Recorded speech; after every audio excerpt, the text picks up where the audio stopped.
La Bible en un an, la 156e journée, le premier livre des rois, chapitre 1, versets 1 à 53, le livre des psaumes, chapitre 123, versets 1 à 4, le livre des proverbes, chapitre 16, versets 3 et 4, l'épître de Paul aux Romains, chapitre 3, versets 9 à 31. 1 Roi, chapitre 1. Le roi David était vieux, avancé en âge. On le couvrait de vêtements, et il ne pouvait se réchauffer. Ses serviteurs lui dirent: Que l'on cherche pour mon seigneur le roi une jeune fille vierge, qu'elle se tienne devant le roi, qu'elle le soigne, et qu'elle couche dans son sein. Et mon seigneur le roi se réchauffera. On chercha dans tout le territoire d'Israël une fille jeune et belle, et on trouva Abishag, la Sunamite, que l'on conduisit auprès du roi. Cette jeune fille était fort belle. Elle soigna le roi et le servit, mais le roi ne la connut point. Adonija, fils de Haggith, se laissa emporter par l'orgueil jusqu'à dire: C'est moi qui serai roi. Et il se procura un char et des cavaliers, et 50 hommes qui couraient devant lui. Son père ne lui avait de sa vie fait un reproche en lui disant: Pourquoi agis-tu ainsi? Adonija était, en outre, très beau de figure, et il était né après Absalom. Il eut un entretien avec Joab, fils de Tseruja, et avec le sacrificateur Abiatar, et ils embrassèrent son parti. Mais le sacrificateur Tsadok, Benaja, fils de Jéhojada, Nathan le prophète, Shimei, Réi, et les vaillants hommes de David ne furent point avec Adonija. Adonija tua des brebis, des bœufs et des veaux gras, près de la pierre de Zohélet, qui est à côté d'En-Rogel. Et il invita tous ses frères, fils du roi, et tous les hommes de Juda au service du roi. Mais il n'invita point Nathan le prophète, ni Benaja, ni les vaillants hommes, ni Salomon, son frère. Alors Nathan dit à Bathsheba, mère de Salomon: N'as-tu pas appris qu'Adonija, fils de Haggith, est devenu roi, sans que notre seigneur David le sache? Viens donc maintenant, je te donnerai un conseil, afin que tu sauves ta vie et la vie de ton fils Salomon. Va, entre chez le roi David, et dis-lui: Ô roi mon seigneur, n'as-tu pas juré à ta servante en disant: Salomon, ton fils, régnera après moi, et il s'assiera sur mon trône? Pourquoi donc Adonija règne-t-il? Et voici, pendant que tu parleras là avec le roi, j'entrerai moi-même après toi, et je compléterai tes paroles. Bathsheba se rendit dans la chambre du roi. Il était très vieux, et Abishag, la Sunamite, le servait. Bathsheba s'inclina et se prosterna devant le roi, et le roi dit: Qu'as-tu? Elle lui répondit: Mon seigneur, tu as juré à ta servante par l'Éternel, ton Dieu, en disant: Salomon, ton fils, régnera après moi, et il s'assiera sur mon trône. Et maintenant voici, Adonija règne. Et tu ne le sais pas, ô roi mon seigneur. Il a tué des bœufs, des veaux gras et des brebis en quantité. Et il a invité tous les fils du roi, le sacrificateur Abiatar, et Joab, chef de l'armée, mais il n'a point invité Salomon, ton serviteur. Ô roi mon seigneur, tout Israël a les yeux sur toi, pour que tu lui fasses connaître qui s'assiera sur le trône du roi mon seigneur après lui. Et lorsque le roi mon seigneur sera couché avec ses pères, il arrivera que moi et mon fils Salomon nous serons traités comme des coupables. Tandis qu'elle parlait encore avec le roi, voici, Nathan le prophète arriva. On l'annonça au roi en disant: Voici Nathan le prophète. Il entra en présence du roi et se prosterna devant le roi, le visage contre terre. Et Nathan dit: Ô roi mon seigneur, c'est donc toi qui as dit: Adonija régnera après moi, et il s'assiera sur mon trône. Car il est descendu aujourd'hui, il a tué des bœufs, des veaux gras et des brebis en quantité, et il a invité tous les fils du roi, les chefs de l'armée et le sacrificateur Abiatar. Et voici, ils mangent et boivent devant lui, et ils disent, Vive le roi Adonija! Mais il n'a invité ni moi, qui suis ton serviteur, ni le sacrificateur Tsadok, ni Benaja, fils de Jéhojada, ni Salomon, ton serviteur. Est-ce bien par ordre de mon seigneur le roi que cette chose a lieu, et sans que tu aies fait connaître à ton serviteur qui doit s'asseoir sur le trône du roi mon seigneur après lui? Le roi David répondit, Appelez-moi Bathsheba. Elle entra et se présenta devant le roi. Et le roi jura et dit, L'Éternel qui m'a délivré de toutes les détresses est vivant. Ainsi que je te l'ai juré par l'Éternel, le Dieu d'Israël, en disant, Salomon, ton fils, régnera après moi, et il s'assiera sur mon trône à ma place, ainsi ferai-je aujourd'hui. Bathsheba s'inclina le visage contre terre, et se prosterna devant le roi.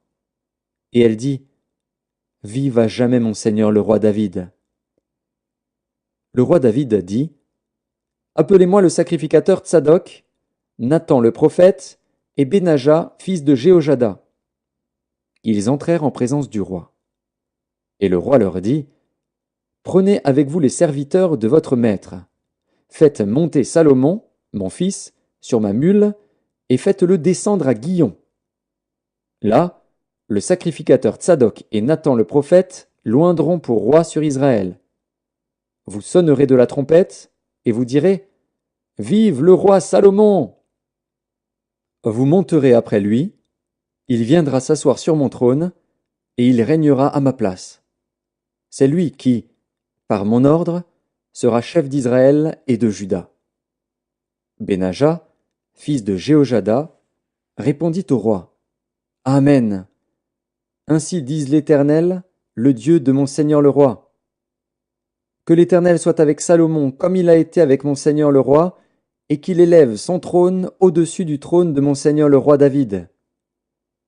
Alors le sacrificateur Tsadok descendit avec Nathan le prophète, Benaja, fils de Jéhojada, les Kérétiens et les Pélétiens.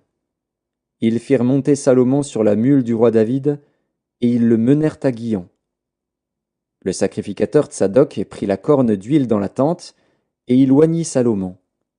On sonna de la trompette, et tout le peuple dit, Vive le roi Salomon! Tout le peuple monta après lui, et le peuple jouait de la flûte et se livrait à une grande joie, la terre s'ébranlait par leurs cris. Ce bruit fut entendu d'Adonija et de tous les conviés qui étaient avec lui, au moment où il finissait de manger. Joab, entendant le son de la trompette, dit, Pourquoi ce bruit de la ville en tumulte? Il parlait encore lorsque Jonathan, fils du sacrificateur Abiatar, arriva. Et Adonija dit, Approche, car tu es un vaillant homme, et tu apportes de bonnes nouvelles. Oui, répondit Jonathan à Adonija, notre seigneur le roi David a fait Salomon roi. Il a envoyé avec lui le sacrificateur Tsadok, Nathan le prophète, Benaja, fils de Jéhojada, les Kérétiens et les Pélétiens, et ils l'ont fait monter sur la mule du roi. Le sacrificateur Tsadok et Nathan le prophète l'ont oint pour roi à Guillon. De là, ils sont remontés en se livrant à la joie, et la ville a été émue. C'est là le bruit que vous avez entendu. Salomon s'est même assis sur le trône royal. Et les serviteurs du roi sont venus pour bénir notre Seigneur le roi David, en disant, Que ton Dieu rende le nom de Salomon plus célèbre que ton nom, et qu'il élève son trône au-dessus de ton trône. Et le roi s'est prosterné sur son lit.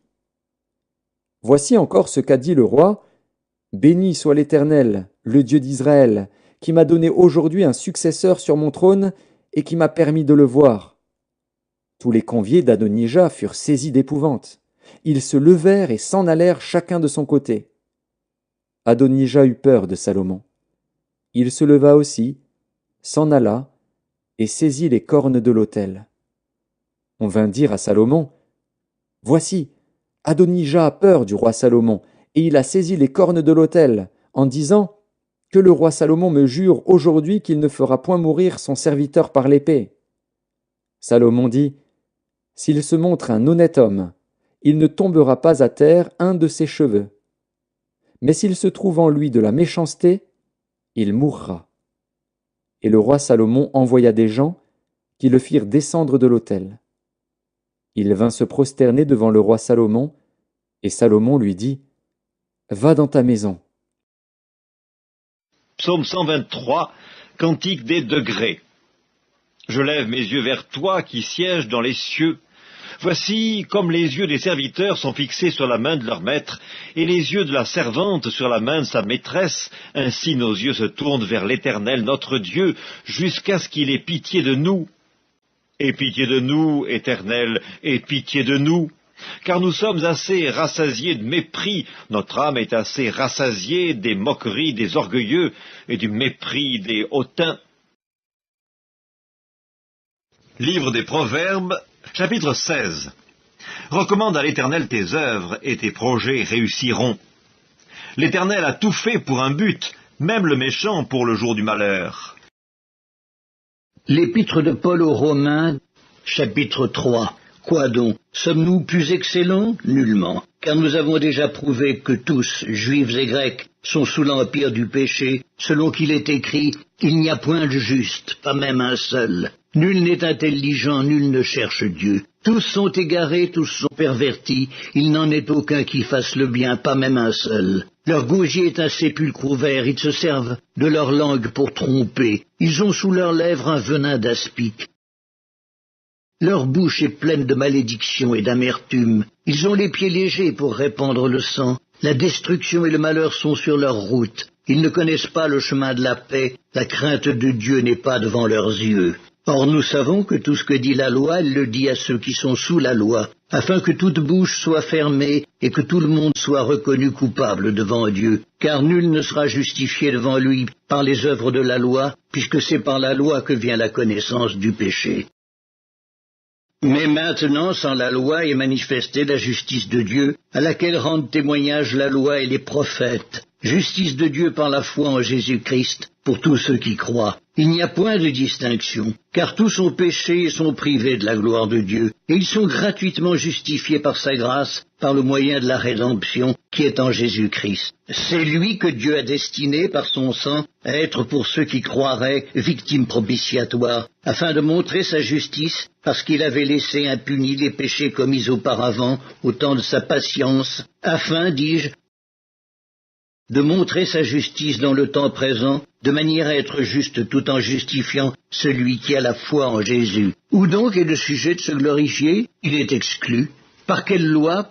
Par la loi des œuvres? Non, mais par la loi de la foi. Car nous pensons que l'homme est justifié par la foi sans les œuvres de la loi. Ou bien Dieu est-il seulement le Dieu des Juifs? Ne l'est-il pas aussi des païens? Oui, il l'est aussi des païens, puisqu'il y a un seul Dieu qui justifiera par la foi les circoncis et par la foi les incirconcis. Anéantissons-nous donc la loi par la foi? Loin de là. Au contraire, nous confirmons la loi.